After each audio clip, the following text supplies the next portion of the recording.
He's a clever boy, that's for sure. Well, now another in our series which hopefully brings a little clarity to some of those art-isms. And this week, it's a real monster. So good luck to writer Daniel Burt as he attempts to grapple with postmodernism.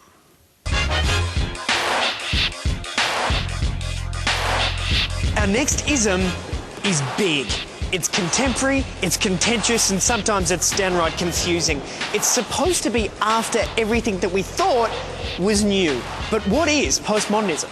It's a big question, and while I'm not sure there is a definitive answer, the NGV seems a good place to start. Daniel, the thing about postmodernism, it's such a tricky term because all of the theoreticians and philosophers are still debating exactly what it means.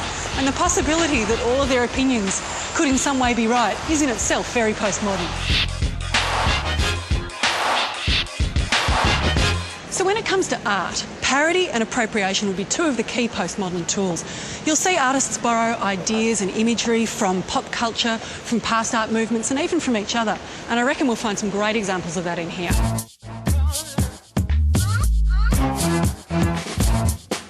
So the first artist I want to introduce you to is the king of post-pop, Jeff Koons. Look at this. This is enormous. This is enormous. These two paintings are from the Easy Fun Ethereal series that he painted in about 2000.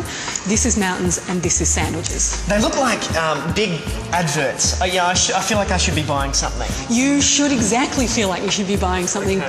Koons wants to communicate with the masses, and so he uses the language of advertising to communicate. What do you suppose makes this postmodern? Appropriation is a key approach for postmodern, and the way Koons borrows his imagery from junk mail and all manner of popular culture, and also the way he's borrowed from so many different historical styles such as Rococo, Baroque, their photorealist paintings, they're very surreal. It's very intricate. This must have taken him forever. Well, it's unlikely that Koons himself painted these. What? This is a really interesting aspect of these works, is that the modernist notion of artist as hero, you know, the original, has completely gone out the window.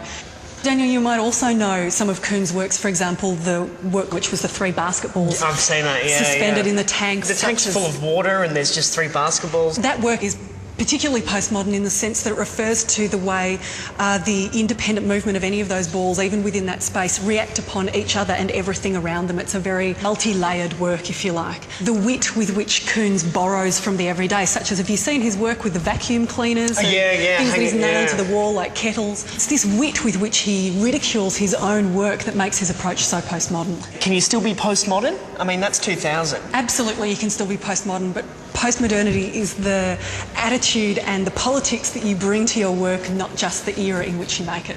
And Koons has got attitude in spades. There's parody, there's appropriation, the loss of artist as hero. Koons' work is not what it appears to be.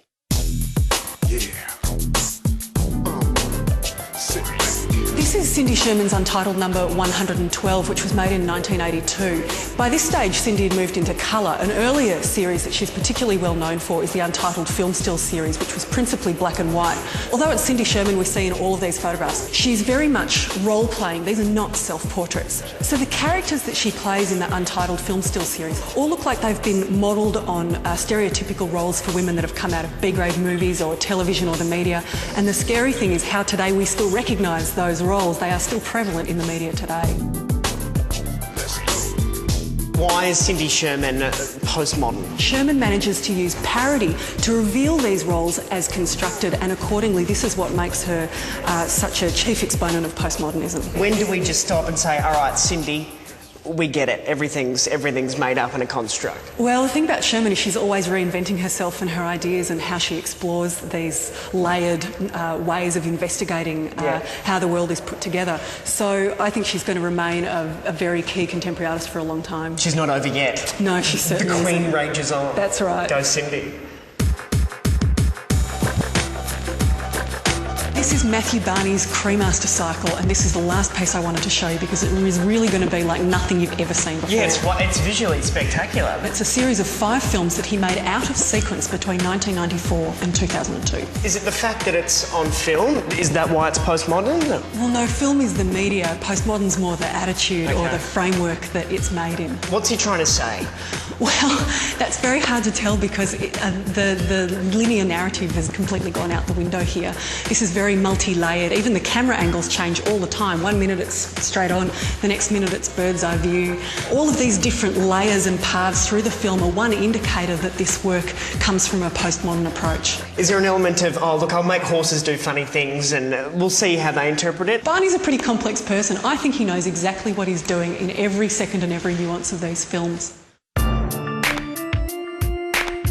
What these labyrinthine plots in these 5 different films show us is that Barney sees the world on multiple levels from loads of different angles, and he's really inviting us to do the same. The reason that the Cremaster cycle could be seen as postmodern is that the imagery involved is very open to multi-layered fluid readings. Because it's crazy, because there's no narrative, because it's totally wild, that pretty much almost makes it postmodern. Because you can approach it from any angle you like.